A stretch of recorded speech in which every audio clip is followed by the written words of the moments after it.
Reality రంగానికి తెలంగాణ సర్కారు వరాలు ప్రకటించింది. భవన నిర్మాణ అనుమతులన్నీ ఇక సింగిల్ విండో విధానంలోనే ఇవ్వనున్నారు.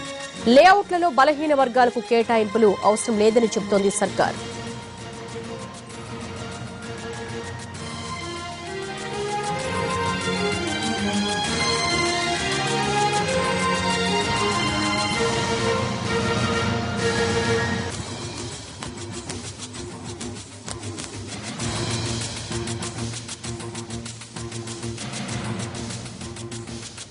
రియాలిటీ రంగంపై సర్కార్ నిర్ణయాలకు సంబంధించి అప్డేట్స్ మా ప్రతినిధి మహేష్ నడుదా. మహేష్, ఎటువంటి నిర్ణయాలు తీసుకున్నారు రియాలిటీ రంగానికి సంబంధించి? దేవి, మొన్న జరిగినటువంటి కేబినెట్ సమావేశంలో రియాలిటీ రంగానికి ఊతమిచ్చే విధంగా 23 నిర్ణయాలు తీసుకోవడం జరిగింది. దానికి సంబంధించినటువంటి అధికారిక ఉత్తర్వులు మరి కాసేపట్లో విడుదల కన్నా ఇప్పటికే సీఎంఓ దీనికి సంబంధించినటువంటి వివరాలను కూడా అందించడం జరిగింది.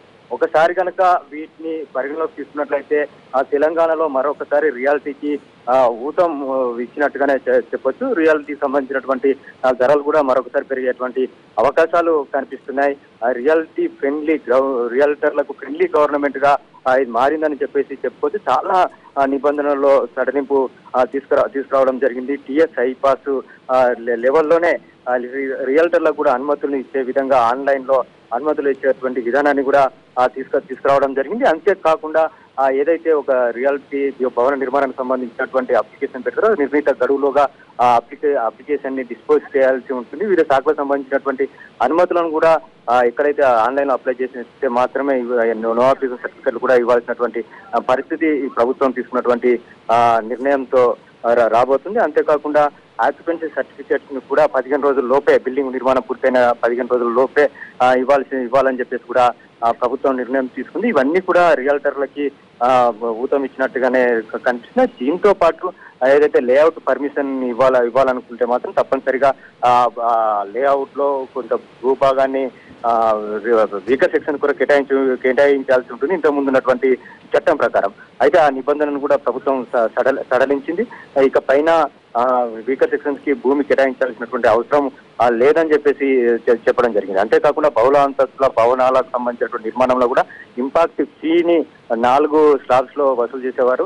ఇప్పుడు 2 స్లాబ్స్ మాత్రమే వసూలు చేయాలని చెప్పేసి నిర్ణయం తీసుకోవడం జరిగింది. 17 ఫ్లోర్స్ వరకు కూడా ఇంపాక్ట్ ఫీ లేకుండానే నిర్ణయం తీసుకున్నారు. ఆ తర్వాత దాన్ని 17 ఫ్లోర్స్ కన్నా ఎక్కువ నిర్మిస్తే మాత్రమే ఇంపాక్ట్ ఫీ ఉండే విధంగా నిర్ణయం తీసుకోవడం జరిగింది. అంతేకాకుండా హెచ్ఎండిఏ కూడా హైదరాబాద్ మెట్రో డెవలప్మెంట్ అథారిటీ పరిధిలో కానీ సాక్షి అర్బన్ డెవలప్మెంట్ అథారిటీ పరిధిలో ఉన్నటువంటి గ్రామ పంచాయతీలు ఏవైతున్నాయో ఆ గ్రామ పంచాయతీల్లో కూడా భవన నిర్మాణాలు ఇకపైన హెచ్ఎండిఏ కూడా అవే ఇవ్వాల్సి ఉంటుంది. గ్రామ పంచాయతీలు భవన నిర్మాణానికి సంబంధించినటువంటి అనుమతులు ఇవ్వద్దని చెప్పేసి కూడా నిర్ణయం తీసుకోవడం జరిగింది.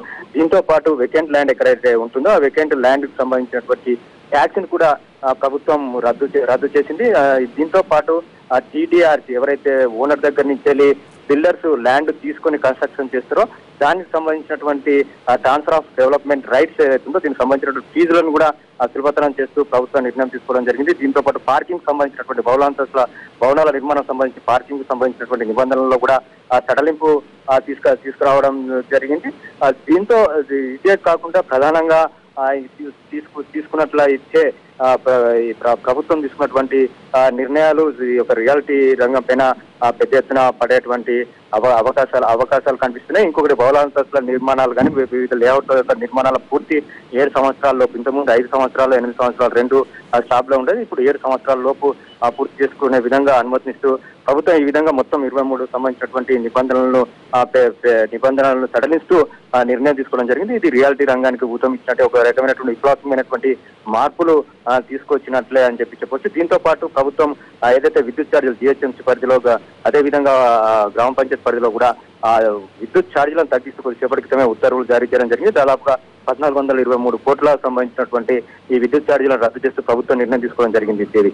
Right Mahesh, thank you.